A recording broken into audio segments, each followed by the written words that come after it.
حضرت بایزید بستامی کہتے ہیں کہ میں نے اپنی ماں کے آگے ہاتھ جوڑے، میں نے کہا امی تجھے راضی کروں یا رب کو راضی کروں؟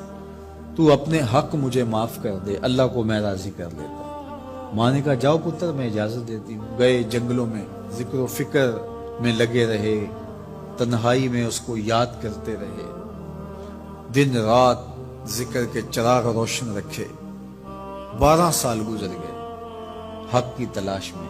ایک دن واپس بستام کے قریب سے گزر رہے تھے، خیال آیا چلتے چلتے ماں کو سلام کر جاؤں۔ دروازے کو دستک دینے لگے تو اس خیال نے ہاتھ روک لیا کہ ساری زندگی ماں کو سکھ تو دیا کوئی نہیں، اب دکھ بھی کیوں دینے لگے؟ رات کا ایک پہر بیت گیا ہے، سردیوں کی لمبی رات ہے، ماں بستر میں لیٹی ہوگی، تیرے لیے اٹھے گی، دروازہ کھولے گی۔ دروازے کے ساتھ ہی لگ کے بیٹھ گئے اور ساری رات کاٹ گئی، اس خیال سے کہ ماں کو تکلیف نہ ہو۔ جب سحری کا وقت ہوا تو اندر سے جو نالی آتی تھی اس نالی سے پانی آیا، سمجھ گئے میری ماں تہجد کے لیے اٹھی ہے اور وضو کا پانی ہے، تو فوراً دروازے پہ دستک دی۔ اندر سے آواز آئی بیٹا بایزید میں بھی آئی۔ مائیں بیٹوں کے دستک کے انداز سے جان لیتی ہیں یہ کس بیٹے کے ہاتھوں کا لمس ہے۔ 12 سال کے بعد آئے، دستک دی، کہا بیٹا بایزید میں بھی آئی۔ ماں کی تو نگاہیں ہی دروازے پہ رہتی ہیں۔ اللہ اکبر۔ کہتے ہیں کہ ماں نے دروازہ کھولا، 12 سال جنگلوں کی خاک چھانتے بیت گئی تھی، پراگندہ صورت، بکھرے ہوئے بال، پھٹے ہوئے کپڑے۔ میری ماں کی جب نگاہ میرے پہ پڑی تو اس کی چشمان سے موٹے موٹے آنسو ٹپکنے لگے، اور اس نے ایسے ہاتھ پھیلا کے کہا مالک میرا بیٹا بایزید تیری طلب میں نکلا تھا، تو نے ابھی تک اسے اپنا قرب نہیں دیا۔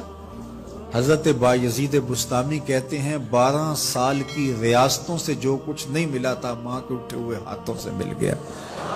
میں نے کہا مالک میں تجھے کہاں ڈھونڈ رہا ہوں، تو کہاں موجود ہے؟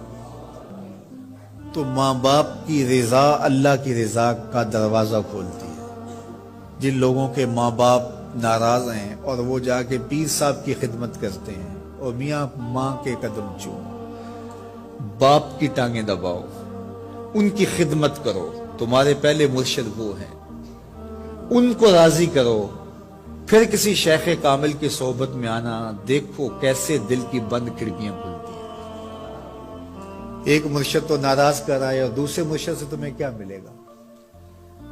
تو راستہ یہیں سے کھلے گا۔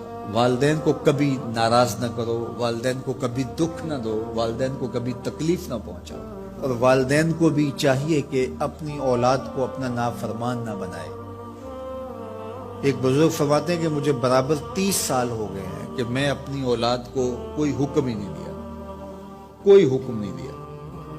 کوئی چیز مجھے چاہیے بھی ہوتی ہے تو میں بصیغہ امر نہیں کہتا، بلکہ ایسے ہی بات کرتا ہوں۔ پانی چاہیے تو یہ نہیں کہتا بیٹا پانی لے کر آؤ، میں ویسے ہی کہتا ہوں پیاس لگی ہوئی ہے، تو اگر وہ سمجھ جائے اور وہ خود لے آئے تو اچھی بات ہے، لیکن اگر وہ نہ لائے تو میں نے اس کو حکم ہی نہیں دیا، امر ہی نہیں کیا، تو اس امر کی مخالفت ہی لازم نہیں آئے گی۔